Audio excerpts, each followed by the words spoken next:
नमस्कार.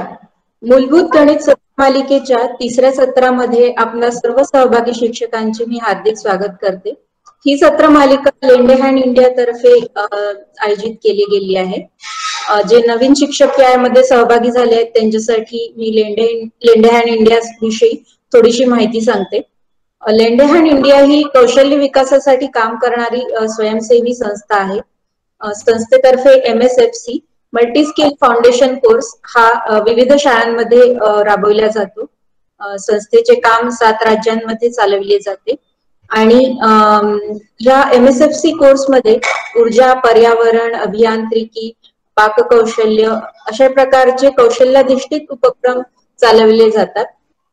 संस्थेच्या संचालिका सुनंदा माने मॅडम यांना गणित विषयात रस आहे आणि त्यासाठीच त्यांनी सहज सोपे गणित अध्यापन हा प्रकल्प सुरू केला आहे.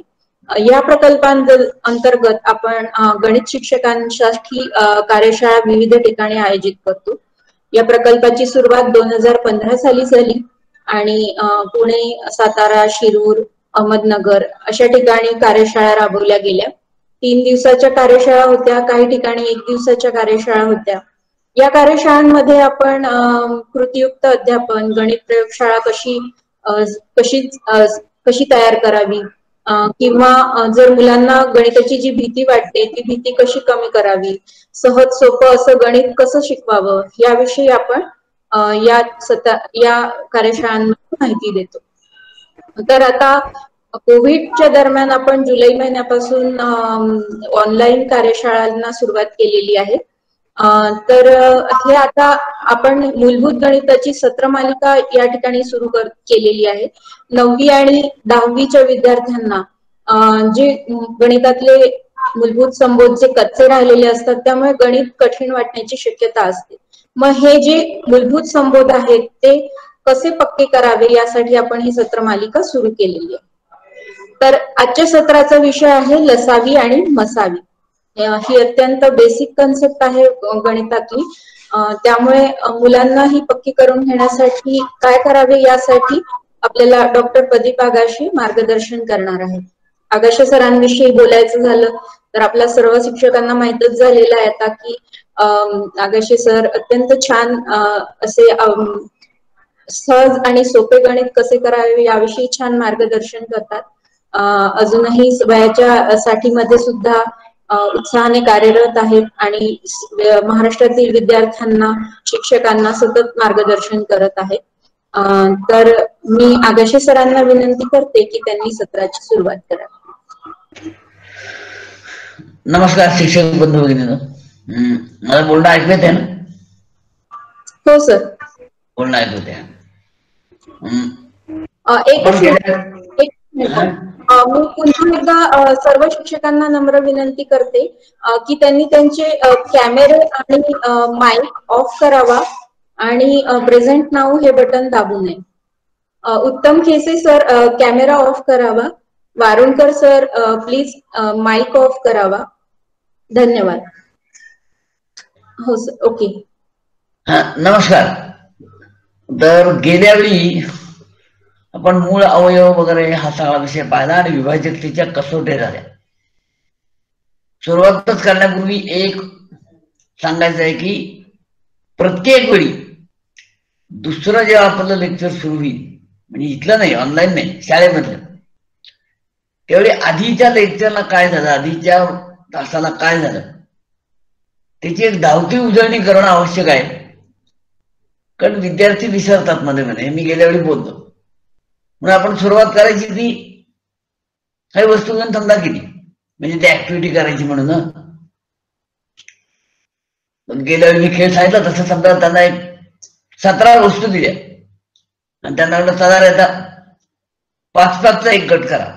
किती गट होत आहेत, किती मुलं गट करायला लागतात? 5-5चा एक गट म्हणजे 3 गट झाले, 2 शिल्लक राहिले. मग त्यांना पुन्हा याला भागाकाराची आठवण करून दिली की इथे 17 वस्तू आहेत, त्यांचे भाग करायला घेतले आहेत. या 17 संख्येला म्हणायचं भाज्य. 5 वस्तूंचा एक गट केला आहे, 5ला म्हणायचं भाजक. 3 गट झाले त्याला म्हणायचं भागाकार आणि 2 शिल्लक राहिले त्याला म्हणायचं बाकी. मग त्यांना म्हणतात 18 वस्तू आहेत आणि 3चा एक गट करतोय. किती गट होतील? 6 गट होतील. काय शिल्लक राहील? काहीच नाही शिल्लक राहणार. आणि पुन्हा एकदा आपण आठवण करून देणार, ज्यावेळी बाकी शून्य येते त्यावेळी जे भाजक असते त्याला विभाजक असं म्हणतात. ही पुन्हा एकदा आठवण करून द्यायची, त्यांना माहित असलं तरी. हे विभाजक झाले. मग आता त्यांना असं विचारायचं, मला 12चे विभाजक सांगा बरं. मग 12चे विभाजक सांगा म्हटलं, काही वेळा मुलं पहिल्यांदा गप्प राहतील. पुन्हा त्यांना आठवण करून द्यायची, म्हणजे अशा कोणत्या कोणत्या संख्या आहेत की त्यांनी 12ला भागला असता बाकी शून्य येते. मग त्यांची हळूहळू गाडी स्टार्ट होते. मग सर्वसाधारण मुलं 2 पासून सुरुवात करतात. 2, 3. मग त्यांना विचारा 1 का नाही? कारण लक्षात ठेवा, त्यांना सगळ्यांना हे कळलंच पाहिजे की 1 हा नेहमीच विभाजक असतोच. पण कुठल्याही वस्तूचा एक वस्तूचा एक गट करायचा तर होतच, काही शिल्लक राहत नाही ना. त्यांना हे कळलं पाहिजे. 1 पासून सुरुवात करा. मग ते सांगायला लागतात 1, 2, 3. शाबास म्हणलं की आवाज वाढतो. 1, 2, 3, 4, 6, 12. मुलं कागदावर न लिहिता 12चे विभाजक तोंडी सांगायला लागतात. 1, 2, 3, 4, 6, 12. शाबास म्हणा 18चे विभाजक विचारा. आता शाबासकी मिळाल्यावर मुलांचा आणखी जोर वाढतो. 1, 2, 3 मध्येच कोणतरी 4 म्हणतो. हे चुकण्यात सुद्धा गंमत असते बरं का. आणि जीप तर म्हणत नाही 4 नाही सर. मग त्यांना कळतं 1, 2, 3, 6, 9, 18. वर्गातली बहुतेक सर्व मुलं हळूहळू हे सगळे विभाजक सांगतात. शाबास 12चे विभाजक सांगितले. 1, 2, 3, 4, 6, 12. 18चे सांगितले. 1, 2, 3, 6, 9, 18. आता सावकाश बोलायचा मुद्दाम, म्हणजे काय, त्यांच्या डोक्यात ते कॉम्प्रिहेंड झालं पाहिजे, झेरपलं पाहिजे. आता तुम्ही 12चे विभाजक सांगितले, पुन्हा एकदा सांगा 1, 2, 3, 4, 6, 12. 18चे सांगा 1, 2, 3, 6, 9, 18. मग मला आता असे विभाजक सांगा की जे 12चे पण आहेत आणि 18चे पण आहेत, की मुलं सुरू करतात 1, 2, 3, 6. सावकाश सांगायचं फक्त, कारण त्यांच्या डोक्यात तो विषय शिरला पाहिजे. 1, 2, 3, 6. मग मुलांना म्हणतात थांबा, आता मी तुम्हाला जरा अवघड प्रश्न विचारतो, पण तुम्ही छान उत्तर देताय की ते आणखीन अलर्ट होतात अवघड प्रश्न म्हटलं. मग त्यांना काय म्हणायचं, तुम्ही 12चे विभाजक सांगितले 1, 2, 3, 6, 1, 2, 3, 4, 6, 12. 18चे सांगितले 1, 2, 3, 6, 9, 18. आणि दोघांचे पण साधारण सांगितले 1, 2, 3, 6. आता मला असे विभाजक सांगा यातले 1, 2, 3, 6 मधले, हे साधारण आहेत ना, म्हणजे 12चे पण आहेत आणि 18चे पण आहेत. आता अवघड प्रश्न बरं का, लक्ष द्या सगळे. 1, 2, 3, 6 हे जे विभाजक आहेत 12चे आणि 18चे दोघांचेही, त्यातला मोठ्यात मोठा कोण आहे? सगळी मुलं ओरडतात 6 आणि हसत म्हणतात काय सर अवघड म्हणतात, कसा पद्धत प्रश्न आहे. 1, 2, 3, 6 यामध्ये 6 ही संख्या सगळ्यात मोठी, त्यांना कळतं. माळूच म्हणतात यालाच मसावी म्हणतात. मत साधारण विभाजक. मुलांना पाहिलं साक्षात बद्दल सोप आहे हो.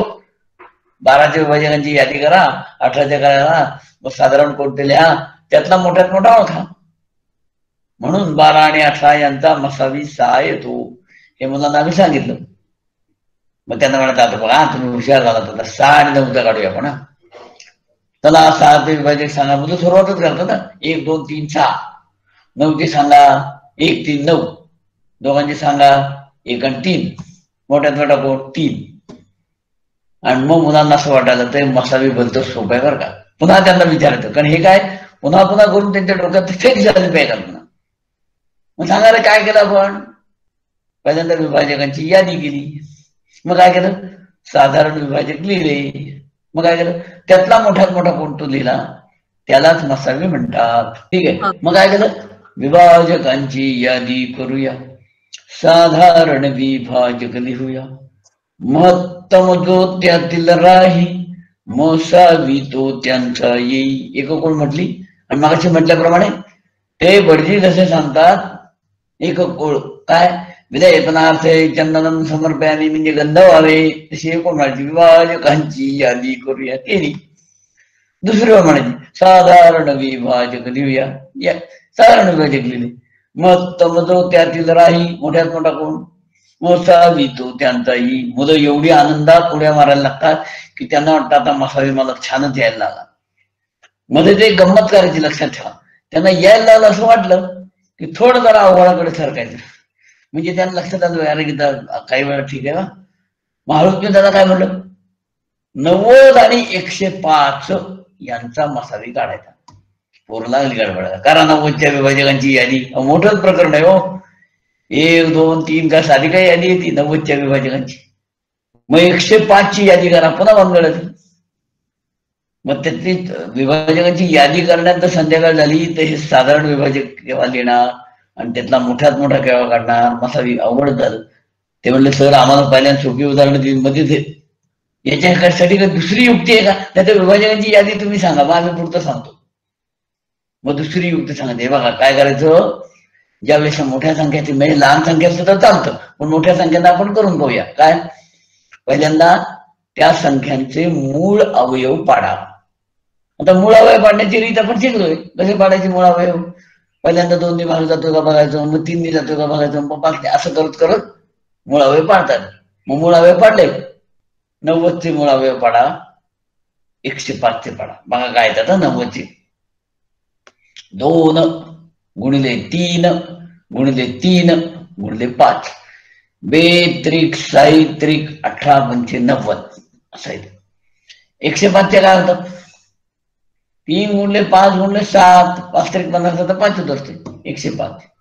मग त्यांना अवयव सांगते, पुन्हा एकदा पहा 90. आणि हे आपण आता इथे नाही पण आपण नाही तर फळ्यावर लिहितो, म्हणजे त्यांच्या डोळ्यासमोर दिसतात. 2 गुणले 3 गुणले 3 गुणले 5 आहे का नाही, म्हणजे कसे आले 9 5 आपण 90. 105 ते त्यांना दिसतात 3 गुणले 5 गुणले 7. मग त्यांना म्हणतात आता साधारण अवयव कुठले, दोघांमध्ये येत असं कुठले कुठले, 3 आणि 5. बघा 2 गुणले 3 गुणले 3 गुणले 5 मध्ये 3 आहे आणि 5 ही आहे. 3 गुणले 5 गुणले 7 मध्ये 3 आहे 5 आहे. मग ते साधारण अवयव लिहा खाली, त्यांचा गुणाकार करा. 3 आणि 5 चा गुणाकार किती, 15. आणि म्हणून 90 आणि 105 यांचा मसावी 15 येतो.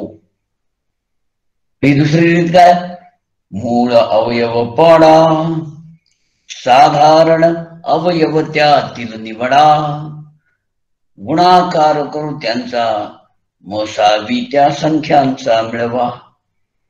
मग काय मसावीची अशी उदाहरणं द्यायची ज्याच्यामध्ये आपल्या डोक्यात काय कल्पना, त्यांना विभाजक त्याच्या कसोट्या काढल्या पाहिजेत, त्यांना मूळ अवयव पाडता आले पाहिजेत. अशा संख्या फार द्यायच्या नाही, 2 अंकीपेक्षा मोठी द्यायचीच नाही.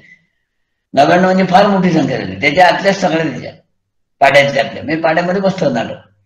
आणि मग या संख्येतून त्यांना मूळ अवयव पाडायला लावायचे, साधारण अवयव हेल्प लावायचे, त्यातली जी साधारण असते. आता हे एकदा सांगितलं ना की जेव्हा तुम्ही 9वी 10वीच्या विद्यार्थ्यांशी बोलताय त्यावेळी त्यांना हेही सांगता येईल ना. आता मला 4x वर्ग आणि 6xy यांच्यात कोण साधारण अवयव सांगा बरोबर. तर 9वी 10वीची मुलं आता 2x कॉमन काढायचे, त्यांना माहितीये 2x काढा, यालाच मसावी म्हणतात. हे पुढे म्हणजे अवयव पाडायला शिकता शिकता एक गोष्ट कळली की हा जो साधारण अवयव आहे ना तोच त्यांचा मसावी असतो. हे त्यांना 9वी 10वीच्या दृष्टीने पण कळलं मसावीची करता.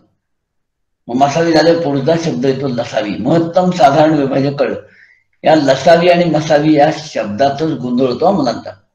म्हणजे महत्तम साधारण विभाजक आणि लघुतम साधारण विभाज्य, तो शेवटचा वी काही ते बरोबर सांगत नाही. महत्तम साधारण विभाजक, लघुतम साधारण विभाजक पद्धती म्हणून टाकतात, तुम्हाला काय हवे ते घ्या. मग विभाज्य म्हणजे काय, ज्याला भागला असता बाकी शून्य येतो तो विभाज्य नाही. ज्याला भागला असता बाकी शून्य आली पाहिजे. म्हणजे 2चे विभाज्य कोण, 4, कारण 4 ला भागलं तर 2 तरी बाकी शून्य येते, 8. म्हणजे थोडक्यात द्यायच्या पाड्यातले सगळे. पण हे त्यांना कळायला पहिल्यांदा अवघड होतं. पहिल्यांदा आपण असं एकदम त्या विभाज्य जगाकडे जायचंच नाही. मग सुरुवात कशी करायची, दिलेल्या संख्यांचा लसावी म्हणजे दिलेल्या सर्व संख्यांच्या पाड्यात येणारी लहानात लहान संख्या, पाडे मुलांचे पाठ आहेत. मग सुरुवात तिथनच करायची. 6 आणि 9 तर 6चा पाडा म्हणून 6 1 10 6 12 त्याला म्हणायला लावायचा 6 4. 9चा पाडा म्हणून 9 1 9 9 2 18. दोघांच्याही पाड्यात येणारी पहिल्यांदा कोण येते तिथं 36 आहे, 6च्या पाड्यात पण आहे, 9च्या पण, त्याच्या आधीची पण आहे कुठली 18, साहित्रिक 18, 9 दुणे 18, आणि म्हणून 6 आणि 9 यांचा लसावी 18 येतो. त्या लघुतम साधारण विभाज्याचा अर्थ सांगण्याच्या सुरुवातीला भानगडीत पडलं नाही तरी चालेल. त्यांना एवढाच अर्थ सांगा, दिलेल्या सर्व संख्येच्या पाड्या देणाऱ्या लहानाचा संख्या सुरुवातीला ते कळलं की हळूहळू त्याच्याकडे आपल्याला जायचंय की विभाज्य म्हणजे काय, लघुतम म्हणजे काय, साधारण विभाज्य काय. पण सुरुवातीला असं पाड्या देणारी संख्या सांगा. 6 आणि 9 दोघांच्या पाड्या देणारी कोण? 9 दुणे 18, साहित्रिक 18, म्हणून लसावी 18 आहे. म्हणजे काय करायचं? प्रथम दोन्ही पाडे लिहूया. दोन्ही पाडे लिहा. दोन्ही पाड्यातील साधारण संख्यांची मग यादी करूया. म्हणजे पहिल्याच पाडे लिहायचे, मग साधारण असलेल्या संख्येची यादी करायची. लहान राही संख्या ती लसावी त्यांचा होती ती. संपलं, लसावी काढला त्यांना. दोघांच्या पाड्यात येणारी लहानात लहान संख्या. मग 3 असेल तर 3 पाड्यात येणारी लहानात लहान संख्या, 4 असेल तर 4 पाड्यात लहान. हे लसावीचं तंत्र त्यांना कळलं. मग त्यांना हळूहळू म्हणूया की लसावी म्हणजे काय? विभाज्य. मग 4चे विभाज्य म्हणजे कोण? 4च्या पाड्यातील संख्या. आपल्याला थोडं पुढे जाऊन सांगायची 4च्या पाड्यातील संख्या 40 सांगतात. 4 जाई 40. पण पटीत म्हटलं तर 44 पण आहे, 48 पण आहे. म्हणजे त्यांना हे कळू दे की 4च्या पटीतल्या कोणत्याही संख्या आपल्याला चालणार आहेत. पाडा जरी आपल्या सोयीसाठी 4 जाई 40ला बद्ध करत असलो तरी अशी कुठलीही संख्या म्हणजे त्याला लसावी काढता आला, मसावी काढता आला. मग आता एका वेळी एक उदाहरण विचारायचं की ज्याच्यात लसावी पण आहे, मसावी पण आहे. 6 आणि 9चा मसावी किती आला? पुन्हा काढा. 6 ते हे लिहा, विभाजक लिहा, 9 ते लिहा. त्यांच्या मोठ्यात मोठा कोण आहे? साधारण विभाजक 3. म्हणून 6 आणि 9चा मसावी आला 3. लसावी किती आला आता? 6 आणि 9च्या दोघांच्या पाड्या देण्यात लहान संख्या 18. मग त्यांना म्हणा 6 आणि 9 यांचा गुणाकार किती येतो? 6 आणि 9चा हे सगळं पाड्यातलं काम आहे, म्हणून लहान संख्या येत्या. 6 आणि 9 यांचा गुणाकार 6 9 54. मसावी किती आला? 3. लसावी किती आला? 18. त्यांचा गुणाकार किती? तो पण 54 आला. मजाच आहे. याचा अर्थ त्या दोन संख्यांचा जो गुणाकार असतो की नाही तोच त्यांच्या लसावी आणि मसावीचा येतो बरं का. हे त्यांना सांगून टाकलं. म्हणजे काय? संख्यांचा गुणाकार असे हा नेहमी तितका, लसावी आणि मसावी यांचा गुणाकार तितका. आणि आपला कार्यक्रम काय? शिकवली कन्सेप्ट समजली, रोज म्हणून घ्यायची कविता. कविता म्हणायला फार वेळ लागत नाही, पण महिन्याभर वरती घातला की त्यांच्या डोक्यातच बसतं ते. कारण काय? सूत्ररूपात लक्षात राहायला लागतं परीक्षेच्या वेळेपर्यंत नेमकं काय काय करायचं ते. तो गोंधळून कविता म्हटली पाठ होते, होऊन जातं काम. म्हणजे त्यांना लसावी काढा, मसावी काढा. आता आणखीन एक भाग आहे, निरीक्षण आलंय लसावी मसावी. त्यावेळेला कसं पाहिल्या दर्शन मात्र म्हणून कामाला पडते. पाहिल्या दोन संख्येत लसावी मसावी सांगता आलं पाहिजे. त्यासाठी मूळ अवयव पाडा, मग मोठं काम करा, काही जरूर नाही. पाहिल्या कळत. यासाठी काय करायचं? त्यांना 3 नियम समजून सांगायचे सोपे. नियम पाहिला बघा. 4 आणि 28 लसावी काढा, मसावी काढा. जर या दोन संख्या 4 आणि 28 यातली एक संख्या दुसरीच्या पटीत असेल, नियम सांगण्यापूर्वी असं म्हणा 4 आणि 28 कोण पटीत आहे? 28 पटीत आहे. कोणाच्या पटीत आहे? 4च्या पटीत आहे. मग पहिल्यांदा एवढेच प्रश्न आहे, 10 उदाहरणं एवढीच घ्यायची. 5 15 कोण पटीत आहे? 15 पटीत आहे. कोणाच्या पटीत आहे? 5च्या पटीत आहे. 7 28 कोण पटीत आहे? 28 आहे. कोणाच्या पटीत आहे? 7. हे त्यांचं पक्क झालं की जी संख्या पटीत असते ती लसावी असते आणि जिच्या पटीत असते ती मसावी असते. कारण नाहीतर असं होतं बघा, 4 आणि 16 यांचा लसावी त्यांना 16 सांगायचा संकोच होतो. ते किमान त्याला पुढे 32 पर्यंत जातात, काही जरूरत नाही हो. कारण 4चा पाडा म्हणला 16चा पाडा म्हणला तर 16 एके 16लाच पाहायला लसावी भेटतो. म्हणून एक संख्या दुसरीच्या पटीत असेल तर जी पटीत ती लसावी, जिच्या पटीत ती मसावी. 4 16 16 लसावी, 4 मसावी. 3 21 21 लसावी, 3 मसावी. त्यांना सूत्र कळलं. आणि हे कळलेलं पुन्हा पुन्हा जर आपण सराव करून घेतला, मध्ये मध्ये परीक्षा घ्यायच्या. म्हणजे काय करतं, सरावात सुद्धा एक गंमत आहे. म्हणजे मी शाळेत असताना आम्ही असं करायचो, ज्याला आपण सराव म्हणतो ना, वर्गात आपण काही उदाहरणं सोडवायला देतो, हो का नाही, ती सोडवायला द्यायच्या ऐवजी ती सोडवायला द्यायची, पण त्याला पुढे मार्क लिहायचं मला ती परीक्षा बरं का. परीक्षा म्हटलं की तीच उदाहरणं एवढी गांभीर्यानं सोडवली जातात. शिक्षक म्हणतात एका वर्गात 60-60 विद्यार्थी आहेत, ते शेजारी बोलणार नाहीत का? म्हणणार का बोलणार? माझं काय म्हणणं आहे, आपल्याला फारच आपण त्या बाबतीत कॉशियस असतो. परीक्षेच्या वेळी त्यांनी बोलू नये ठीक आहे, पण थंड आत्ता बोलले तरी ते आत्ता कशातलं बोलणार आहे, लसावी कसा काढला, मसावी त्याचा काय नियम आहे तोच विचारणार ना. मग आपल्या तासाला विद्यार्थी गणितातलं काहीतरी बोलणं हे आपलं यशच आहे, त्या तसं बोललं तरी बिघडलं नाही. मग काय करायचं, पेपर आपण तपासायचेच नाही, तर पुढचा प्रश्न परीक्षा घ्या तुम्हाला काय म्हणाला त्या पेपर लागतं काय म्हणता बघा, मग काय करायचं, फळ्यावरच सांगायचं, हे बघा याचं उत्तर हे आहे, हे असं असेल मार्क घ्या, नसेल दुरुस्त करा आणि मार्क घ्या. त्यामुळे सगळ्यांना परीक्षेत 30 पैकी 30 पडणार. पण दुरुस्त केलं तरी त्या मुलाला कळतं का रे, हे मला आलं नव्हतं का, आता सरांनी सांगितलं तेव्हा कळलं, पुन्हा पुन्हा होतं. त्याला परीक्षेचं रूप दिलं की लगेच मुलं गांभीर्याने करतात आणि तो त्यांचा वर्गपाठ सुद्धा चांगला होतो. उदाहरणं सोडवायला दिल्यावर त्याला परीक्षा म्हणालो. नंतर बऱ्याच आपण काय करतो, ही 4 उदाहरणं आता तुम्ही सोडवा फळ्यावर, मग तोपर्यंत आपण काहीतरी काम करतो, काम करायला हरकत नाही, फक्त त्याला परीक्षा म्हणायचं. किती मुलं करतात, नाही तर 60 पैकी 2-3 पोरं करतच नाहीत, काय परीक्षा नाही जाऊ तुम्हाला, मग परीक्षा आहेत, मार्क आहेत, त्याला गुण शेरा मिळणार आहे, मग मजा येते त्यांना सगळं. आणि मग अशी ज्या ज्या मूलभूत संकल्पना आहेत त्याच्यावरती वारंवार अशा परीक्षा घ्यायच्या. मग काही वेळा आता इथपर्यंत आपण झालो ना की सगळेच मूळ अवयव विभाजकतेच्या कसोट्या, लसावी मसावी सगळ्या परीक्षा घ्यायची. पण जेणेकरून परीक्षा जितक्या पुन्हा पुन्हा घ्याल तितक्या वेळा तो भाग चांगला समजतो. म्हणजे हे एक काम झालं. आता याच्यावरती ऍक्टिव्हिटी काय करता येईल, प्रयोग काय करता येईल. मग पुन्हा मग 18-12चं उदाहरण घेऊ, 18 आणि 12 द्यायचे त्यांना. मग आता म्हणायचं खेळ करायचा आहे का, हा खेळ काय, मी तुम्हाला एक संख्या सांगितली ना, त्या संख्या इतकी गट करायच्या तुम्ही आणि काय शिल्लक राहील ते सांगायचं. असं पहिली 2 उदाहरणं घ्या 18 आणि 12ला. मग काय करा, मध्ये ते उदाहरण द्या 2 ते गट करतात, मग काही शिल्लक राहत नाही. अरे काही शिल्लक राहत, तुझं पण नाही तुझं पण नाही ना. मग आता मला सांगा बरं, तुमच्याकडे या ज्या वस्तू आहेत एकाकडे 12 आहेत आणि एकाकडे 6 आहेत. आता अशी कुठली मी मोठी संख्या सांगू, किती संख्या सांगितली तर तुझे पण पूर्ण गट होतील, तुझे पण पूर्ण गट होतील. लागले विचार करायला. 3 सांगितली तरी होत आहेत, 6 सांगितली, त्यालाच मसावी म्हणतात त्यानंतर आहे हो. 6 म्हणजे मोठे, मग तो विभाजक सांगायचे मी फक्त काय केलं, गट कारण शिल्लक राहतात का म्हणे.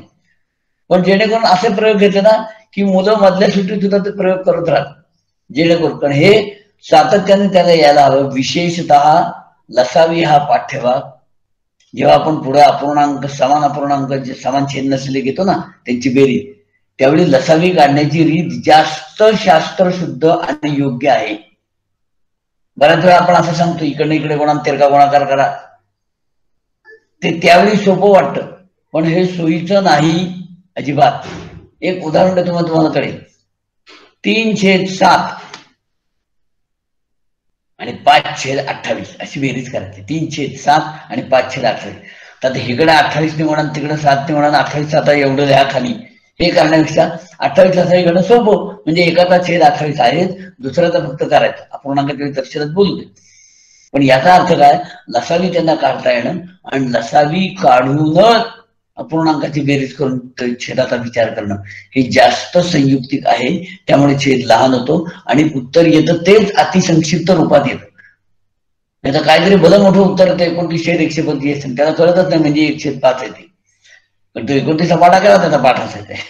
आणि म्हणून हे लहान उत्तर येईल असं बघण्यासाठी लसावी त्यांना येणं आवश्यक आहे. हा लसावीचा कार्यक्रम पुढे बैजिक राशीमध्ये पण लागतो, मसावीचा कार्यक्रम बैजिक राशीमध्ये पण लागतो. पण पुढे बैजिक राशीच्या लसावी मसावी असा पाठ्यभाग येतो. मग गुणोत्तरी बैजिक राशीमध्ये पुन्हा हे सगळं जे पुढे लागतं ना, हे पुढे लागणारा सगळा पाठ्यभाग हा लसावी मसावीचा आधीच तयार झाला आणि तो या प्रकाराने झाला. या सगळ्या प्रकारात एक भाग आपण सर्वांनी अगदी प्रातिनिधिक लक्षात ठेवायचा, तो म्हणजे हे पुन्हा पुन्हा सांगितलं तरच त्यांचं विसरणार नाही. कारण आपल्याला ते विसरू द्यायचं नाही. जो भाग मला पुढे लागणार आहे तो त्यांचा विसरता कामा नये. आणि म्हणून वारंवार परीक्षा, वारंवार सराव, काही वेळा सगळे घटक एकत्र करून परीक्षा, पहिल्यांदा सुरुवातीला एकाच घटकावर परीक्षा, मग 2 घटकावर परीक्षा एकत्र, असं जर आपण तंत्र वापरलं आणि वेगवेगळ्या ऍक्टिव्हिटीज, वेगवेगळे खेळ त्यासाठी तयार केले, हे उपक्रम वेगवेगळे तयार करता येतात. तसे तुम्ही पण केलेले असतील, कारण आपण इथे सगळे तर जमतो, तो उपक्रमशील शिक्षक जमतो. आणि त्यामुळे असे वेगवेगळे, मी जसं आता सांगितलं की हे करा, गट करा, तसे तुम्ही पण काही केले असतील लसाई मसाईसाठी, ते पण आपल्याला सांगता येतील. आणि या पद्धतीनं आपण चर्चा करूया याच्यावर की असं काय काय नेमकं करता येईल. पहिल्यांदा एक 5 मिनिटं त्यासाठी मी वेळ देतो, नाही तुम्ही पुढचा माझा विषय मांडतो. 5 मिनिटांमध्ये आपण विचारू. पण दरम्यान एक आणखी सांगतो की आता आपल्याला ही व्हिडिओ क्लिप पाहायला मिळाली नाही, मी पुणे विद्यापीठातर्फे तयार केलेली, कारण ती काय इथं नीट ऐकू येत नाही म्हणून. ती एकदा तुम्ही पहा. म्हणजे मूळ अवयव झाल्यानंतर, याच्या आधी तो विभाजकतेच्या कसोट्यात मूळ अवयव, मग मूळ अवयव झाल्यानंतर ही लसाई मसाईची, त्यामध्ये ओळीनच आहेत खरं सगळ्या व्हिडिओ क्लिप, या क्रमाने पाहिल्यात तर काय काय पद्धतीनं घेता येईल, की ज्यामध्ये मग तुम्ही जर काही करत असाल तर तेही आपल्याला आपल्या कार्यक्रमात शेअर करता येईल की याच्यापेक्षा सर आम्ही असं चांगलं केलंय जास्त तयार. तर त्या सगळ्यांचं मिळून एक एकत्रीकरण आपल्याला जास्त चांगल्या पद्धतीनं होईल, की जेणेकरून आपल्या सगळ्यांचा हेतू आहे की या सगळ्या मूलभूत संकल्पना 100% विद्यार्थ्यांना 100% आल्या पाहिजे. त्यासाठी आणखी एक सप्ताह करण्याचा आम्ही शाळेत प्रयोग केला. म्हणजे काय, यावेळी म्हणलं लसाई मसाई सप्ताह. म्हणजे काय 8 तासाचा शिक्षक केलं तरी लसाई मसाई बोलणार. कुठे फलक असले त्या फलकावर सुद्धा लसाई मसाईची उदाहरणं लिहिली जातील. कुठे काही हे असेल तर ते तुमचे हे असतात ना काय भित्तीपत्र, त्या भित्तीपत्रावर सुद्धा ते नियमच लिहिलेले असतील की येता जाता त्याला ते दिसले पाहिजे, जेणेकरून 8 दिवसांनी आपण पाठी लावू शकलो पाहिजे आमच्या शाळेतील लसाई मसाई न येणारा विद्यार्थी शोधा, 100 रुपये मिळवा. सगळ्यांना ती संकल्पना आहे ना, हे आपल्या दृष्टीने उपयुक्त आहे. मी एक 5 मिनिटं थांबतो. जर आपल्या डोक्यात काही त्यातल्या कल्पना असल्या तर त्याच्या संबंधी चर्चा करून तुम्हाला पुढील भाग सांगायचा तो सांगता येईल. शिक्षकांना काही प्रश्न विचारायचे असतील किंवा काही शेअर करायचे असेल तर ते करू शकता. तुमचे उपक्रम पण शेअर करा प्रश्नापेक्षा, पण तुम्ही हे प्रत्यक्ष राबवलेलं आहे. आपण आपला माईक अनम्यूट करावा आणि व्यक्त व्हावं.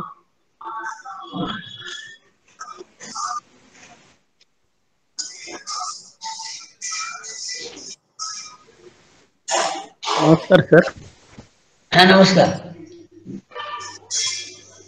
हा, एक समसंख्या आणि एक विषम संख्या यांचा मसावी 1 आणि लसावी त्यांचा गुणाकार हा सुद्धा आपण तोंडीमध्ये सांगू शकतो. हे बरोबर, अगदी बरोबर. म्हणजे नुसतं सम आणि विषमच नाही, या बाबतीत आपण असं म्हणणार की 2 समूळ संख्या त्याला म्हणायचं. समूळ म्हणजे काय, एक व्यतिरिक्त कुठलाही साधारण अवयव नाही अशा जर संख्या असल्या, सम आणि विषम या झाल्यात, पण इतर सुद्धा अशा संख्या आपल्याला घेता येतील की ज्यांच्यामध्ये साधारण अवयव नाही. समजा आपण 35 घेतली संख्या आणि 14 घेतली, समजा एक विषम झाली. पण 3 आणि 5 घेतली, 5 आणि 7 वाली घेतली, 3 आणि 5 घेतली आणि 5 आणि 11 वाली घेतली, म्हणजे 55 आहे आणि 21 आहे. तर 55-21 मध्ये काय आहे, काहीच नाहीये, दोन्ही विषम आहेत.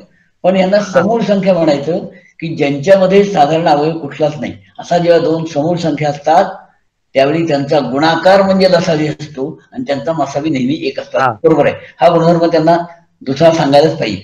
आणखी हा, तुम्ही बरोबर समूळ संख्या म्हटला, पण उदाहरणार्थ 4 आणि 9 ह्या 2 संख्या घेतल्या तर 4 आणि 9 घ्या, त्यांचा मसावी 1 आणि लसावी 36.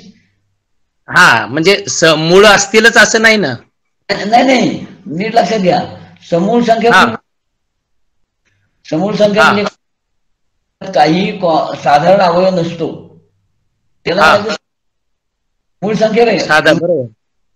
अशा आहेत की ज्या संख्यांना ती संख्या आणि 1 या व्यतिरिक्त कशानेही भाग जात नाही. पण समूळ संख्याचा अर्थ असा आहे की त्या 2 संख्यांच्या मध्ये साधारण अवयव नाही, साधारण अवयव नाही, भाग गेला तरी चालतो. म्हणजे 4 आम्हाला 3 ने जातो, पण 4 आणि 9 या दोघांनाही भाग झाल्याची एकही संख्या नाहीये, एकही संख्या नाही. बरोबर, लक्षात. त्याला म्हणतात कोप्राईम, समूळ संख्या. आणि ट्विन प्राईम म्हणजे तो तुम्ही म्हणता ते विषम जोड्या, 3, 5, 5, 7 या ट्विन प्राईम. कोप्राईम म्हणजे ह्या समूळ संख्या. तर या समूळ संख्या आपण बाबतीत बोललं की मग त्यांच्या गुणाकारा इतक्यातून मसावी 1 येतो. मसावी, बरोबर बरोबर सर. आणि कोणी काही वेगळा, बरोबर तुम्ही सांगता येतो, हा एक नियम आहे. हा पण एक नियम आहे, मला मगाशी एकच सांगितलं मी, हा एक नियम आहे. आणि 2 नियमात बसणार नाही त्यांचं मात्र आपण ते अवयव पाडून पाडा, विभाजकांची यादी करून करा, काही करा, पण ते 2 नियमात बसत नाही त्यांचं करतात. आणि कोणाच्या डोक्यात अजून काही प्रश्न किंवा अनुभव काही? हा, प्रश्न म्हणण्यापेक्षा तुम्ही राहून जसं यांनी आता सांगितलं तसं. हा, फक्त अनम्यूट करून विचारा. हॅलो. हा, नमस्कार सर, मी हिमांगी जोशी हा, बोला. बोलते. हा, मसावी आणि लसावीसाठी एक जे मी उपक्रम केला आहे किंवा वापरते तो असा की घरामध्ये आपल्या वापरायचा पुठ्ठा असतोच, म्हणजे वहीचं जे मोठं पुठ्ठा असतो त्याच्यावरती करता येईल की 1 ते 30 जे पाढे असतात ते आपण लिहून काढले चौकोनांमध्ये व्यवस्थित.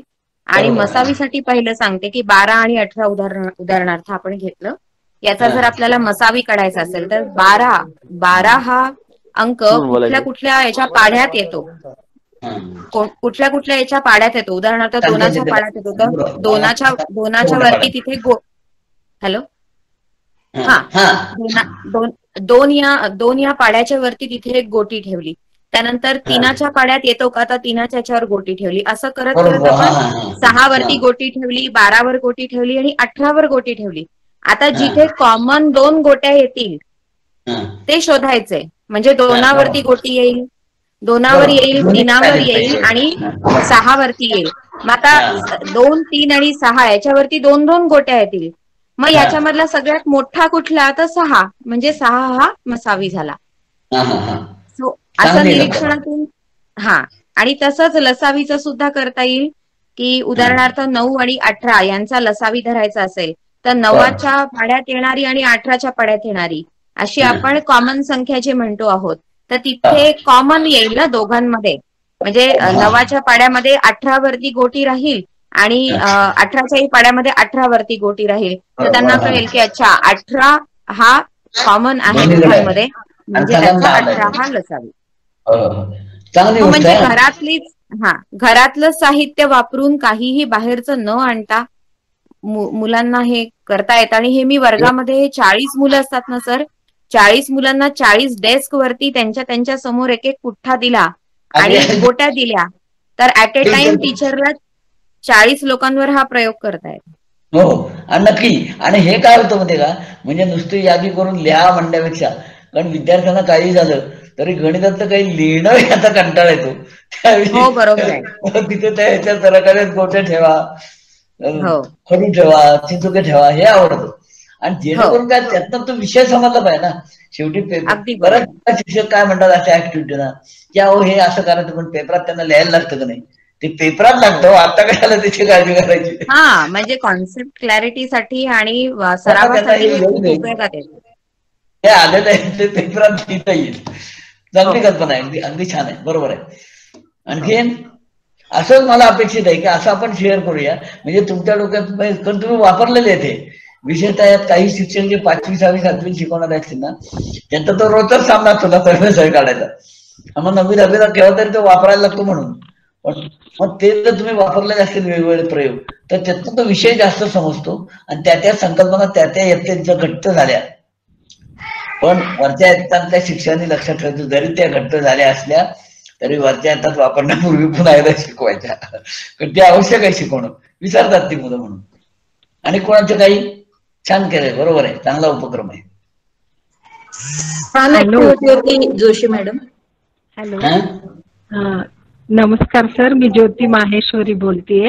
जोशी मॅडम सांगितलं त्याचप्रमाणे फक्त त्या पाढ्याच्या तिथे गोटी न ठेवता आम्ही कलरच्या टिकल्या वापरतो. टिकली ठेवली तिथे आणि मग दुसऱ्या वेळी दुसऱ्या कलरची टिकली ठेवायची. भले म्हणजे लसावी काढताना एक कलर आणि मसावी काढताना दुसरा कलर. अशा पद्धतीने सेम त्याच पद्धतीने मी राबवते, पण मी टिकली लावते म्हणजे मग ती चिकटकली जाते तिथेच, हल्लं तरी कुठे जात नाही. म्हणजे तो हे चांगलं आहे. थँक्यू. आणि कोणाचं? नमस्कार सर.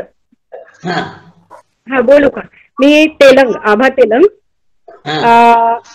6वी इयत्ताला बरेच वर्ष पूर्वी मी शिकवायचे ज्यावेळेला, त्यावेळेला लसावी मसावी जे म्हणतो आपण इंग्लिशमध्ये LCM HCF म्हटलं, हा, तर मुलांना नेहमी गोंधळ असायचा की मॅडम इथे फॅक्टर काढायचे की इथे आपल्याला मल्टिपल काढायचे. तर त्यांना अगदी सोपी पद्धत, कारण परीक्षेमध्ये करायला ज्यावेळेला येतं त्यावेळेला ते व्यवस्थित पद्धतशीर केलं तरच त्यांना स्टेप्सला मार्क्स मिळायचे. तर त्यांना मी असं म्हटलं की LCM असं लिहिलेलं आहे, तर तिथून रिव्हर्स मध्ये तो एरो काढायचा M पासून L पर्यंत. तर पहिला स्टेप काय आहे, M म्हणजे मल्टिपल काढले म्हणजे पाडा लिहिणे. बरोबर. हा, मग म्हणजे याचा अर्थ जे दोन आपल्याला आकडे दिलेले, दोन वेगळे डिजिट्स आहेत त्यांचे पहिल्यांदा आपण पाडा लिहिणे, टेबल लिहिणे. मग दुसरा स्टेप काय येतोय, C म्हणजे कॉमन. मग आता कॉमन बघणे आणि मग त्याच्यानंतर L म्हणजे या कॉमन मध्ये सर्वात लोएस्ट कोण. मग अशा पद्धतीनं त्यांना ते सिक्वेन्स जायला सांगितलं. तसंच HCM ला पण सेम मेथड, फॅक्टर, कॉमन आणि हायएस्ट. तर अशा पद्धतीनं म्हणजे मग ते एक्झाम मध्ये करताना सुद्धा स्टेप बाय स्टेप केलं तर ते मुलं व्यवस्थित करायचे. बरोबरच, चांगली कल्पना आहे. इंग्लिश LCM बरोबर वापरता येतं. तसं HCF ला दुसरा जो शब्द आहे GCD, तो GCD शब्द का तितका प्रॉपर नाही, कारण तो जो डिवायझर हा शब्द आपण वापरलाय ना, तो डिवायझरला रिमाइंडर 0 आलं पाहिजे अशी अट नाहीये. पण फॅक्टरला मात्र आहे की फॅक्टर जेव्हा म्हणून त्याला रिमाइंडर 0 पाहिजे. हे इंग्लिश मधली गैरसोय. आमच्याकडे मराठीत त्याला विभाजक म्हणतात, मराठीत चालतं, पण इंग्लिश मध्ये त्याबरोबर आणखी एक भाग आहे हे करताना, म्हणजे त्याकरता दुसरं काय आपण करतो, जेव्हा मोठ्या मोठ्या आता पुढे वैदिक राशीच्या वेळी करतो ना, त्यावेळी आपण काय करतो, पहिल्यांदा मसावी काढतो, मग ते असाधारण अवयव कुठले ते काढतो, आणि असाधारण अवयव आणि साधारण अवयव यांचा गुणाकार म्हणजे हे होतं का नाही, ते पुढे सूत्र वापरतो ते. मग त्याचं सुद्धा कल्पना यातच द्यायची. मग काय, मोसावी तो काढून घेऊ, साधारण अवयव शोधू, असाधारण अवयवांना मोसावीने गुणवून घेऊ, लसावी मिळतो मग संख्यांचा, मार्ग लसावी तो मिळण्याचा. त्यामुळे अशा वेगवेगळ्या युक्त्या करून आपल्याला लसावी मसावी 3 संख्यांचा, वैदिक राशीचा, ह्या वैदिक राशींच्या लसावी मसावी काढण्याचा कार्यक्रम हा बऱ्याच वेळा करायला लागतो पुढे. म्हणजे वेगवेगळ्या कारणासाठी प्रत्यक्ष लसावी मसावी काढा, किंवा मग रॅशनलायझिंग तुमचं हे करायचं असतं तेव्हा करा, सोपं रूप द्यायचं वैदिक राशीचं तर करायचं, गुणोत्तरीय वैदिक राशी असतात त्यात असते. त्या सगळीकडे ह्याचा चांगला उपयोग होतो. त्या दृष्टीनं लसावी मसावी हा पाठ्यभाग सर्व मुलांना सदा सर्व काळी येणं आवश्यक आहे. त्यासाठी आत्ता सांगितले तसे बरेच उपक्रम शिक्षकांच्या डोक्यात असतील नवीन नवीन वेगवेगळे, तर तिची सुद्धा जंत्री करा आणि सगळे आपण एकमेकांना शेअर करू. पण यातला जो चांगला, आता मागच्या वेळी मी असं एक व्हिडिओ क्लिप आली होती आपल्या हे सुरू व्हायच्या आधी, जेव्हा आम्ही पहिलं लेक्चर घेतलं तेव्हा शिक्षकांनी काही व्हिडिओ क्लिप त्यांच्या पाठवल्या होत्या की मी कसं शिकवतो. त्या ठिकाणी ते आणखीन कल्पना केली होती की लसावी काढायचा ना, म्हणजे काय नाही, पहिलं त्यानं असं सांगितलं, समजा 6 आणि 9 लसावी काढायचं, तर सुरुवात कशी करायची. हॅलो, ऐकू येते, ऐकू येते, येते ना ऐकू.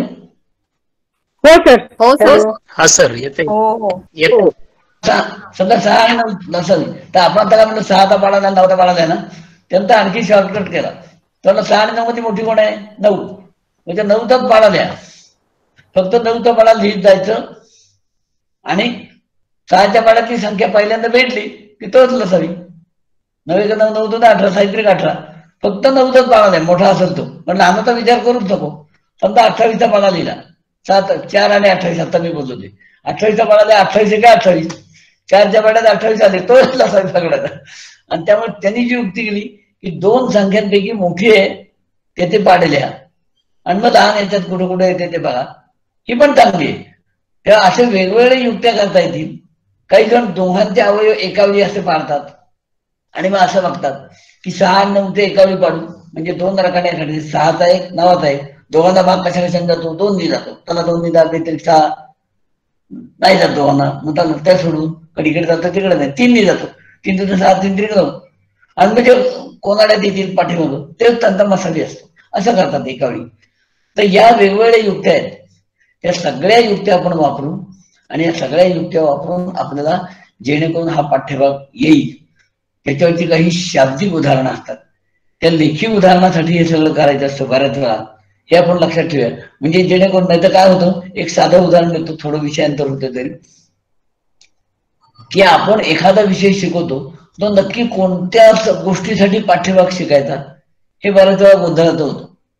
म्हणजे उदाहरणार्थ रेषीय समीकरणे हा जो भाग आहे का नाही, तो रेषीय समीकरणे खरं तर त्यावरचं जे लेखी शाब्दिक उदाहरण आहे ना, ते 4थीत मी समजून सांगितलं, मुलांना कळलं बघा. म्हणजे मी म्हटलं 2 शाई पेन आणि 2 बॉल पेन यांची एकूण किंमत 26 रुपये आहे. मुलांना नीट आहे का, 2 शाई पेन आणि 2 बॉल पेन यांची एकूण किंमत 26 रुपये. 2 शाई पेन आणि एकच बॉल पेन घेतलं, 23 रुपये द्यावे लागतात. किती रुपये कमी द्यावे लागतात? सगळा वर्ग ओरडला 3 रुपये. का 3 रुपये कमी द्यावे लागतात? बरोबर, एक बॉल पेन कमी घेतलं, एक बॉल पेन कमी घेतलं, 3 रुपये कमी दिले, याचा अर्थ एका बॉल पेनची किंमत 3 रुपये. हे शोधण्यासाठी ती रेषीय समीकरण आहे. पण बऱ्याच वेळा आपण ती सगळी रेषीय समीकरणं शिकवतो, याला एक्स मानू त्याला वाय मानू सगळी सोडवतो, त्याच्यावरती उदाहरणं घेतो, त्या सगळ्या पद्धती सांगतो, क्रॅमर रूल वापरा, अमक वापरा, तमक, आणि सगळ्यात शेवटी सांगतो शाब्दिक उदाहरणे आवड असल्यामुळे त्या भानगडीतून पडू नका. म्हणजे ज्याच्यासाठी ते रेषीय समीकरण शिकायचं ते राहिलंच बाजूला. म्हणून सुरुवात करायची ती यासाठी की मला अशी शाब्दिक कुठली कुठली उदाहरणं येतील की ज्याच्यामुळे लसाई मासाची कुठली उदाहरणं येतील, त्याचा विचार करून तशी आपल्या 5वी 6वीच्या पुस्तकात आहेत त्या पद्धतीची उदाहरणं आपण तयार करूया आणि ती जास्त उदाहरणं घेऊ. याचं कारण काय, आपल्याला सगळ्यात मोठी अडचण या मूलभूत गणितामध्ये आहे, ती म्हणजे भाषा. आणि म्हणून मी तुम्हा समस्त शिक्षकांना आग्रह करेन की गणित विषयाच्या शिक्षकाने सुद्धा विद्यार्थ्यांना उत्तम मराठी शिकवलं पाहिजे. म्हणजे मराठीचं व्याकरण नाही, धडे कविता नाही, माझ्या गणितात लागतं ते त्यांना कळलं पाहिजे. वडिलांचे वय मुलाच्या वयाच्या तिप्पट आहे म्हणजे काय आहे ते कळत नाही. 2 वर्षापूर्वी अमुक वय होते म्हणजे काय असते ते कळत नाही, याचं कारण ती भाषा कळत नाही. आणि म्हणून त्यांना शाब्दिक उदाहरणं येत नाही. शाब्दिक उदाहरणं न येणं हा आपल्याकडे कॉमन भाग आहे. 1ली पासून 10वी पर्यंत शाब्दिक उदाहरणं येणारे विद्यार्थी खूप कमी असतात. वर्गात 40 विद्यार्थी असते तर अगदी हमखास बरोबर करतील असे 10 विद्यार्थी असतात ज्यांना शाब्दिक उदाहरणं येतात. आणि याचं कारण ती भाषा आपण त्यांना समजून सांगत नाही. भाषा समजून सांगताना वर्गात शिक्षक घेतात, ते वर्गात शिक्षक घेतात तेव्हा ते स्वतः उदाहरण वाचतात आणि ते स्वतः उदाहरण वाचल्यामुळे त्या विद्यार्थ्याला कळतं काय ते. मग विद्यार्थ्यांना तसं वाचायची सुद्धा सवय लावायला पाहिजे ना, कुठे स्वल्पविराम आहे, कुठे अर्धविराम आहे, काय आहे ते कसंही मध्ये वाचतात, त्यांना अर्थच लागत नाही त्याचा. एकक वाक्य वाचा, त्याचा अर्थ शोधा. म्हणून ही शाब्दिक उदाहरणं सर्वच प्रकरणासाठी आवश्यक आहेत. लसावी मसावी मधले सुद्धा अशा शाब्दिक उदाहरणांची यादी करा आणि पहिल्यांदा ती कोडी म्हणून त्या मुलांना द्या, जेणेकरून त्यांना हे समजेल. पण ह्या संकल्पना मात्र नक्की समजल्या पाहिजेत. आणि सगळ्यात शेवटी सगळं झाल्यानंतर आता मात्र त्यांना लसावी आणि मसावी याचा फुल फॉर्म आलाच पाहिजे. लघुतम साधारण विभाज्य आणि महत्तम साधारण विभाजक. सुरुवातीला आपण म्हटलं होतं की नाही कळलं तरी झालं, पाड्यात येणार कळलं तरी पास झालं, पण हे त्यांना समजलं पाहिजे की विभाज्य म्हणजे काय, विभाजक म्हणजे काय, तो महत्तम विभाजक म्हणजे काय, लघुतम विभाज्य म्हणजे काय, हे त्यांना लक्षात आलं पाहिजे. हा गोंधळ त्यांच्या डोक्यात, कारण बऱ्याच वेळा लघुतम म्हणल्यावर ते लहानात लहान घेतात, महत्तम म्हणजे मोठ्यात मोठा. मग नक्की 5 आणि 25चा तर नसावी असं विचारलं ना तर ते 25 सांगतात नसावी, 5 सांगतात नसावी, सगळं मुसळ करा तितका शिकवले. पण त्यांना वाटतं महत्तम म्हणजे मोठा, लघुतम म्हणजे लहान. 5 लहान दिसतोय, 25 मोठा दिसतोय, कुठं सांगतो. म्हणजे सगळं शिकवल्यानंतर सुद्धा हे अर्थ स्पष्ट करणं ही आवश्यक गोष्ट आहे, तर त्याचा उपयोग होतो. आणखी कोणाच्या डोक्यात काही कल्पना या संबंधात वापरलेला विषय? सर मला सर मला पण भागाकार पद्धतीने पण येईल ना, भागाकार पद्धतीने मसाले काढणे. अगदी अगदी बरोबर, भागाकार पद्धतीने पण येतो, भागाकार पद्धतीने पण मसाले काढता येतो. हो पण 3 दुणे 6 2 मसावी. हो बरोबर ना, भागाकार पद्धतीने 2 मसावी. फक्त काय होतं, मोठी जी पहिली करायची आहे ना त्याच्यामध्ये भागाकार पद्धतीने मसाले काढायला थोडा अवघड जातो, पण भागाकार पद्धतीने मसाले काढता येतात नक्की, अगदी निश्चित. सर एकच मिनिट, मला प्रश्न होता, ह्यांनी आता भागाकार पद्धतीचं सांगितलं म्हणून की भागाकार पद्धतीने जो आपण मसावी काढतो तर त्याच्यामागचं लॉजिक मुलांना कसं समजवायचं? कारण आपण आधीचे जी घेतली आपली जी आधीची रीत आहे ती समजवायला सोपी आहे, पण भागाकार पद्धतीने मसावी जो काढतो त्याचं लॉजिक कसं समजवायचं मुलांना? हा बरोबर नाही, तो भाग बरोबर आहे. तो लॉजिक समजायला त्यांना आणखी काही काळ लागणार आहे. कारण त्या बाकीच्या गोष्टी जेव्हा त्यांना कळतील ना तेव्हा त्यातलं लॉजिक कळेल. कारण संख्यांचा मसाला काढताना आपण काय करतो, कसा भागाकार पद्धतीने करतो. एक सोपं उदाहरण घ्या म्हणजे तुम्हाला लक्षात येईल. कसा काढता तुम्ही? 7 आणि 5चा मसाला काढताय. काय करता आपण? 7ला 5ने आपण डिव्हाइड करतो. बरोबर आहे. 7ला 5ने भागलं काय येतं? मग वरती 1 येतो आणि खाली 2 उरतं. मग पुन्हा 2 आणि 5ला 2 भागायचं. मग 2 2 4 1 उरला. तो एकाला पुन्हा 2 भागायचं. असं करत आपण याचा अर्थ जेव्हा आपण भागत जातो का नाही, यासाठी लहान संख्या घेऊन सुरुवात करायची. भागत जातो याचा अर्थ काय की यांना बाकी होते, हो का नाही? मग बाकी उरत नाही ज्याचा अर्थ वरतं जे शिल्लक आहे ते दोघांच्यात कॉमन आहे. फक्त बाकी उरते एवढा विषय आहे.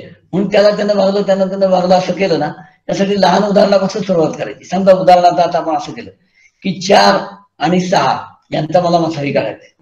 तर तो 2 काय येतो? तर मी 6ला 4ने भागलं. 6ला 4ने भागलं काय झालं? 6ला 4ने भागतोय याचा अर्थ मी 6 वस्तूंचा 4चा एक गट याप्रमाणे गट करतो आहे, होय का नाही? तो 4चा पण तसाच येणार आहे. मग आता काय करू? 4ला 2ने का भागायचं?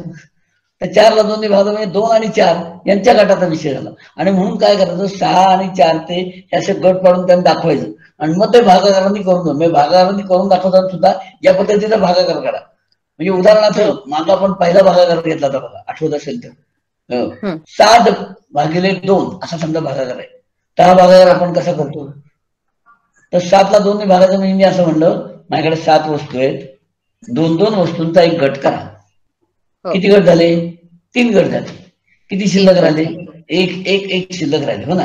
ही जी मूळची भागाकाराची कल्पना आहे ती आपण टप्प्याटप्प्याने फक्त या संख्येच्या बाबतीत उतरवतोय की जेणेकरून त्यांना सगळ्यात शेवटी असं कळतं की हा जो ह्या दोघांच्यात असणारा साधारण विभाजक आहे मोठ्यात मोठा, हे काय नाही. म्हणून मूळची भागाकाराची कल्पना त्यांची अशी होते की मी गट पाडण्याची कल्पना आहे ती भागाकाराची आहे आणि ज्यानं भागायचं ते भागायचं याचा अर्थ तितक्या वस्तूंचा एक गट करतोय आणि मग किती गट होतील ते काढतोय. असं झालं तर ते बरोबर होईल. पण ती नंतर कल्पना देऊ म्हणजे हे सगळं झालं त्यांना कळेलच आणि त्यातेच काही विद्यार्थी सांगायला लागतील की अशा पद्धतीनं हे करता येईल किंवा याचा अर्थ काय होतो त्याचं लॉजिक. आणि कोणाच्या मनात?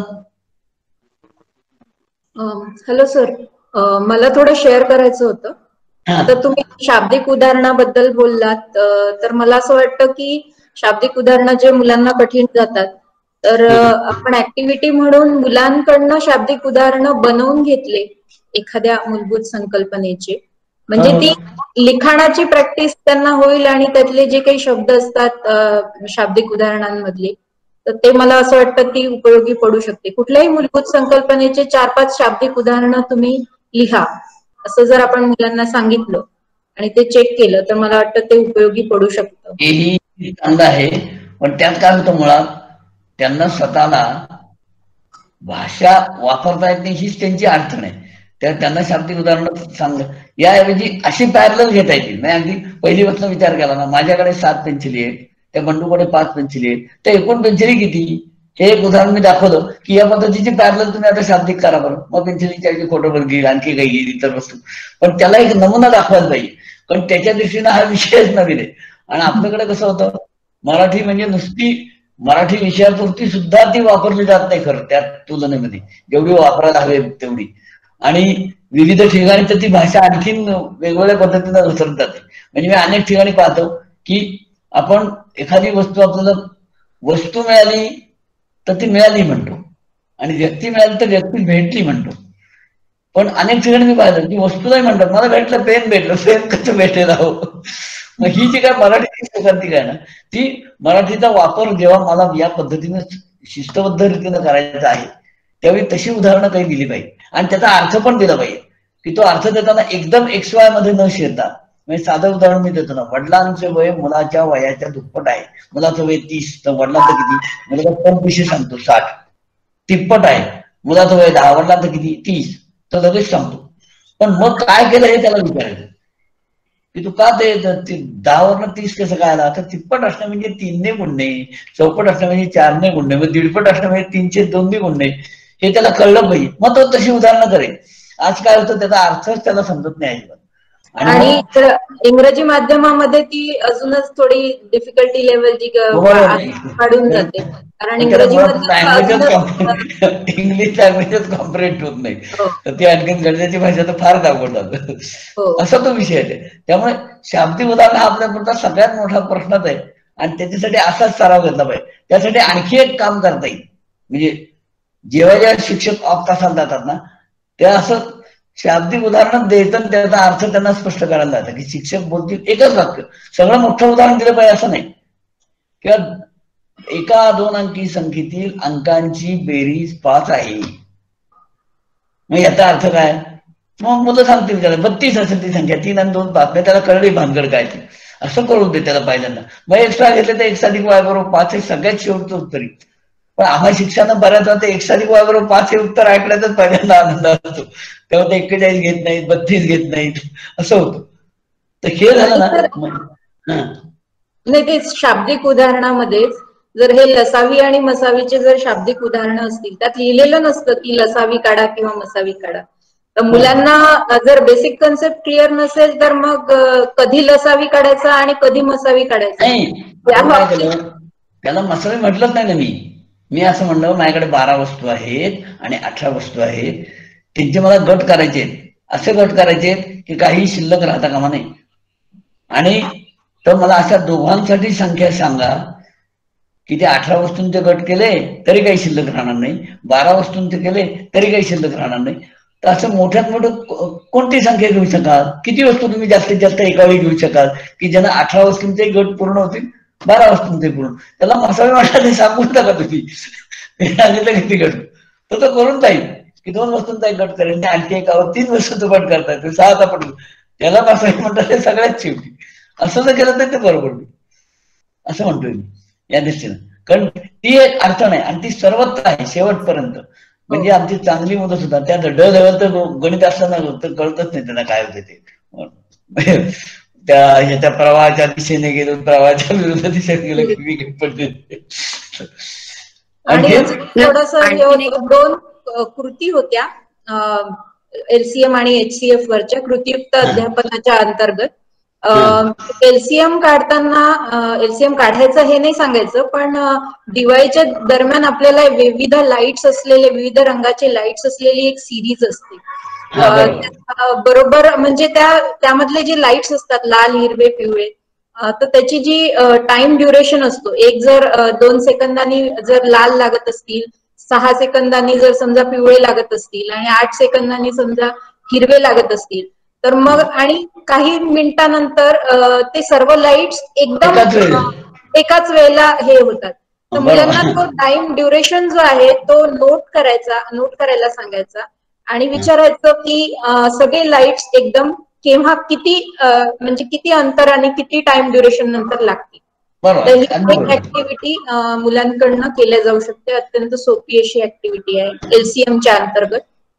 आणि HCF मध्ये समजा आपल्याकडे एक कुठल्या तरी लेन्सचं एक कापड आहे, म्हणजे 2 कापडाचे तुकडे आहेत वेगवेगळ्या लेन्सचे, तर मला सारख्या मापाचे 2 कापडाचे तुकडे हवे आहेत, तर कमीत कमी कापड वाया न जाता 2 सारख्या तुकड्याचे कापड आपण कसं घेऊ शकू, तर हे आपण, किंवा एखादा रुमाल तयार करायला सांगितला, सारख्या मापाचे 2 रुमाल, पण 2 वेगवेगळे कपडे आहेत 2 लेन्सचे, तर मग HCF काढून आपण ते सारख्या कपड्याचे जे तुकडे आहेत ते करू शकतो. असे 2 अशा 2 ऍक्टिव्हिटीज आपण मुलांसाठी साध्या सोप्या घरी करता येण्यासारख्या आपण घेऊ शकतो. एक शेअर करायचं होतं शाब्दिक उदाहरणांच्या बाबतीत. म्हणजे असं मी एक प्रयोग करून बघितला होता वर्गामध्ये की पहिल्या एक म्हणजे जेव्हा वेळ मिळतो तासामध्ये, सो एक 15 मिनिटं किंवा 10 मिनिटं तासातली, त्याच्यामध्ये फक्त गणित जे आहे शाब्दिक उदाहरण, त्याचा फक्त अर्थच मुलांकडून समजून घ्यायचा. म्हणजे काही दिवस फक्त त्यांना अर्थ सांगायला सांगायचा आणि मग एकदा अर्थाशी ते कम्फर्टेबल झाले की मग त्याच्या पुढची पायरी की ज्याच्या त्याचा अर्थ कळला आहे, मग तिथे पुढे जाऊन ती गणितं सोडवणं. सो सुरुवातीला फक्त त्या शाब्दिक गणितांशी कम्फर्टेबल होणं, त्याचा अर्थ त्यांना कळणं, एवढी जरी रिव्हिजन घेतली तरी मग नंतर त्यांना त्याच्यातलं पुढच्या स्टेप्स येतच असतात करता. सो असं मी एक करून पाहिलं तर त्याच्यामध्ये बऱ्यापैकी मुलं बऱ्यापैकी यश मिळतं. तुम्ही सांगितलं त्याच्या पुढचीच आणखीन एक ऍक्टिव्हिटी म्हणजे त्यांना उदाहरणांचे अर्थ सांगायला लावायचे शाब्दिक, हे बरोबर आहे, ते पहिल्यांदा कळले पाहिजे. आणि ते कळल्यानंतर एक कार्यक्रम असा घ्यायचा, विशेषतः आपली समीकरणांची जी लेखी उदाहरणं असतात ना, पुष्कळ उदाहरणं आहेत समजा शाब्दिक उदाहरणं. आपण बऱ्याच वेळा काय करतो की ते शाब्दिक उदाहरण घेतलं ना की ते पूर्ण सोडवल्याशिवाय थांबत नाही, आणि त्यामुळे काय होतं तासामध्ये एकच होतं उदाहरण. त्यावेळी असं करायचं तुम्ही जसं म्हणलं तसं सगळ्या 20च्या 20 उदाहरणांचे अर्थ. मग 20च्या 20 उदाहरणांची बाबतीत समीकरण तयार करणे एवढाच विषय आहे. 2 एक 3 3 पाठ बस झालं, सोडवायचा कारण नंतर बघूया. म्हणजे त्यांना समीकरण तयार करण्याचा सराव होतो. अगदी.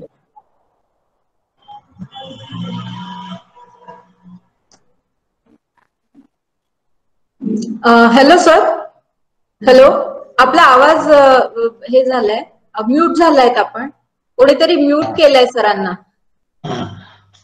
हो, माझा काय आवाज बंद करता का? कळलं? तर त्यामध्ये 3 गोष्टी करायच्या. एक तर पहिलं म्हणजे त्याचा अर्थ कळला पाहिजे. आता मॅडम म्हणल्या तसं ते झाल्यानंतर त्या संग्रहातल्या सगळ्या उदाहरणांची फक्त समीकरण तयार करा. अमुक म्हणजे एक्स मानू, तमुक म्हणजे वाय मानू, त्याच्यावरनं समीकरण.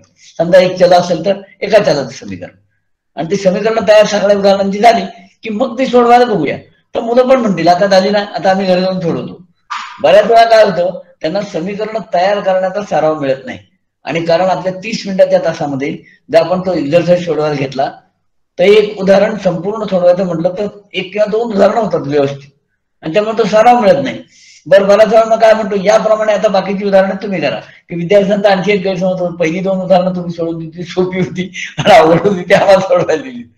तसा गैरसमज न होता सगळी उदाहरणांचा असं आपण हे करूया जेणेकरून त्यांना त्याचा सराव मिळेल. आणि चांगल्या कल्पना बघा पुढे पुढे येत आहेत. त्यामुळे हे मूलभूत शेअर करायचे असल्यास माझा असा एक अजून एक प्रश्न होता सर, दैनंदिन जीवनात आपण लसावी आणि मसावी आपण कुठे वापरू?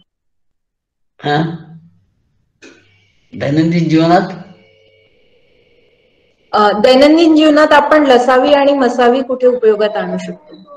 दैनंदिन जीवनात तुलनेने कमी येतो लसावी मसावी. म्हणजे बाकीची प्रकरणं जेवढी दैनंदिन जीवनात येतात ती म्हणजे मुद्दाम अशी कोड्या पद्धतीची उदाहरणं घातली तरच ती येणार. तुम्ही आता म्हणला तशी, नाही तर दैनंदिन जीवनात नाही येत, हे खरं.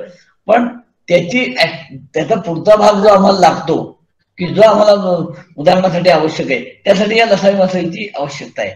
दैनंदिन जीवनात कमी येतात नाही. तुम्ही आता सांगितलं तसं तुम्ही जे आता ऍक्टिव्हिटी घेतल्यात त्या सुद्धा आपण मुद्दाम तयार करायच्या ऍक्टिव्हिटी, बरोबर करायच्यात काय मुद्दाम आपण केलेलं आहे. पण ते करणं याचा व्यवहाराशी काहीतरी संबंध आहे आणि असं आपल्याला कोणी सोडवतात याने याचा उपयोग होतो एवढ्यासाठी. बाकी तुम्ही म्हणता ते बरोबर, दैनंदिन जीवनात तुलनेने कमी आहे ते, बाकीचे जसे आहेत तसे. आणखी कोणाचे काही प्रश्न अथवा शेअर करायचे? प्रश्न मांडण्याविषयी उपक्रम तर तुम्ही सगळेजण छान उपक्रम सांगतात, तेव्हा आमच्या याच्यात एकत्र भर पडली. सगळ्याची एकत्र बाईक जनतेने करा असं सगळे जे काय उपक्रम येतात ते मी आपण सगळे एकत्र ते होती. हॅलो, आकाश सर, सोरटे सर बोलतोय. हा, कोण? सोरटे सर, इंदापूर. हा, बोला की. आपल्याला एक लसावीसाठी हे उदाहरण घेता येईल आपल्याला ग्राउंड वरती मुलांसाठी. एक विद्यार्थी बेडूक करायचा आणि एका विद्यार्थ्याला ससा करायचा. तर एक ते दोघं ऍट अ टाइम उड्या मारतायत, तर एका विद्यार्थ्याला 4 फूट उड्या मार. मध्ये अनम्यूट झालं काय?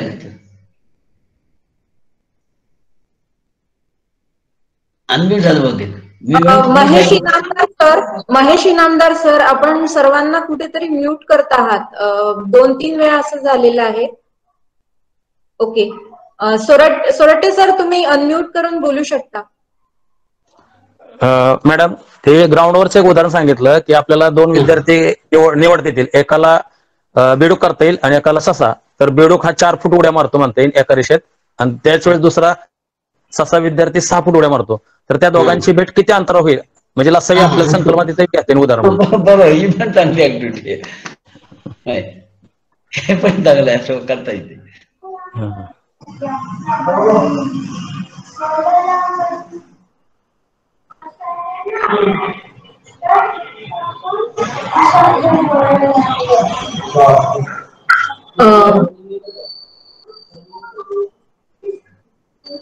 हॅलो, अजून कोणाला काही शेअर करायचंय?